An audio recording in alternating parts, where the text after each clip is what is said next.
Halo semuanya. Hari ini kita akan membicarakan tentang Sekretaris Jenderal dan Presiden Republik Rakyat Tiongkok yang berbakat yang sedang menjabat. Kita akan belajar lebih banyak tentang 11 Jinping, dari masa kecilnya hingga jabatannya yang tertinggi. Mari kita mulai video. 11 Jinping lahir pada tanggal 15 Juni 1953 dan adalah anak kelima dari keluarganya. Dia adalah putra dari istri kedua Letrong Huan, mantan wakil Perdana Menteri Tiongkok, yang bekerja erat dengan Mao Zedong. Selama Perang Saudara Tiongkok, masa muda 11 ditandai dengan hak istimewa yang hanya dimiliki keluarga pemimpin tinggi. Ketika angin politik berubah, ayah TP dipecat dan hidupnya benar-benar menjadi kacau. Insiden pertamanya terjadi saat usianya 15 tahun, ketika ia berada dalam situasi di mana rumahnya hancur dan keluarganya terpisah. Ayahnya dipenjara, saudara perempuannya dibunuh, dan dia sendiri dikirim ke daerah pedesaan miskin di Provinsi Taimtai untuk bekerja. Meskipun tidak terbiasa dengan kehidupan yang keras dan hidup di gua, Tep mencoba melarikan diri ke ibu kota. Namun, dia ditangkap dan dikirim ke kamp kerja untuk menggali saluran.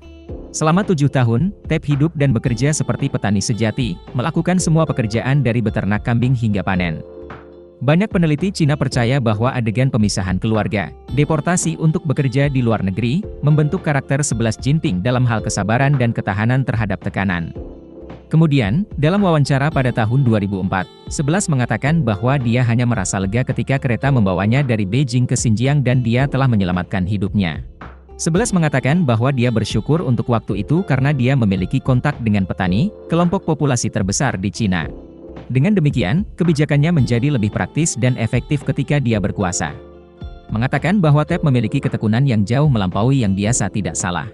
Untuk bergabung dengan Gerakan Komunis Muda Cina, Tep ditolak 7 kali.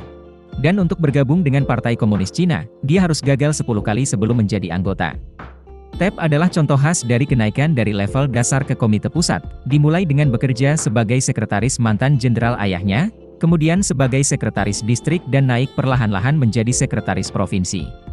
Setiap posisi pekerjaan memberinya dasar militer dan politik yang penting. Setiap wilayah di bawah kepemimpinannya telah mengalami perkembangan yang signifikan. Keberhasilan diikuti oleh keberhasilan. Pada tahun 2002, TP menjadi anggota resmi Komite Pusat ke-16, menandai kemajuannya dan secara resmi memasuki panggung politik nasional. Pada tahun 2008, TP diangkat menjadi Wakil Presiden Negara. 4 tahun kemudian, ia menjadi Sekretaris Jenderal Komite Pusat Partai. Pada tanggal 1 Maret 2013, TP terpilih sebagai Presiden Negara, menyelesaikan proses transfer kekuasaan di negara tersebut. Ada cerita kecil tentang bagaimana Bapak TRNG naik ke tampuk kekuasaan, sebelum pemilihan, karir, gaya kerja, dan kehidupan pribadinya telah diperiksa dan dinilai ketat oleh para pemimpin partai. Para pemimpin lama memilihnya karena mereka menganggap dia mudah dibentuk, dimanipulasi, dan tanpa dukungan.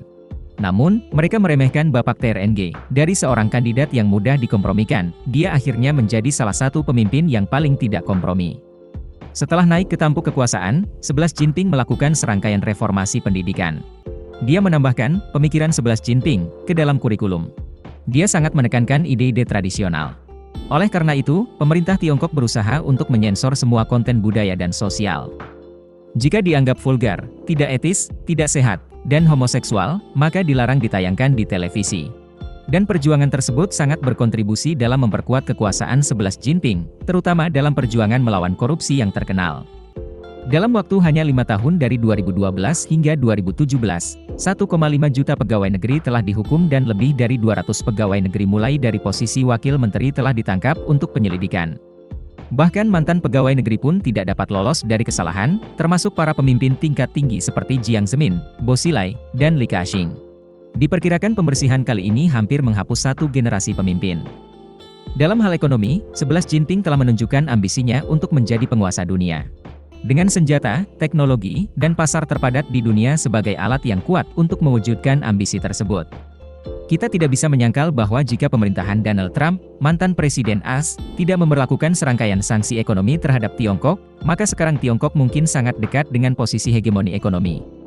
Selama masa jabatannya yang pertama, TP masih mempertahankan dan mendorong pendudukan Laut Cina Selatan, dengan jelas melanggar. Tidak hanya perairan wilayah Vietnam, tetapi juga warga Malaysia, Indonesia, dan beberapa negara lain. Pernyataan lidah sapi yang kontroversial atau garis 9 titik yang tidak didukung oleh negara manapun, bahkan Perserikatan Bangsa-Bangsa menolak.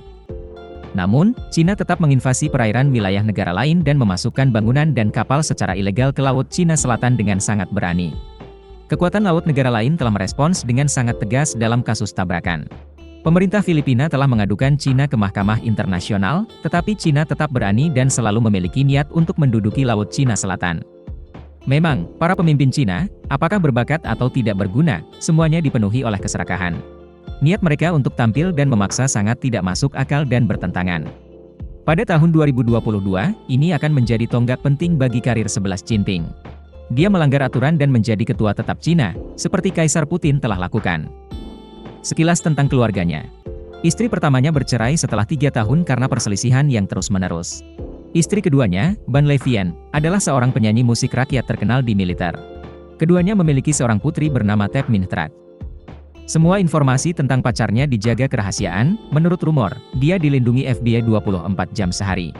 Menurut banyak penilaian dari orang-orang yang pernah berhubungan dengan 11, mereka semua mengatakan bahwa dia sangat hati-hati dan rasional. Kita selalu melihat senyuman di bibirnya, tapi senyuman tanpa senyuman di mata. Oleh karena itu, kita tidak dapat menebak berapa banyak perhitungan yang tersembunyi di balik senyuman merek ini. Penelitian tentang 11 Jinping berakhir di sini. Apa pendapat Anda tentang dia? Silakan berkomentar di bawah. Terima kasih telah menonton video, selamat tinggal dan sampai jumpa.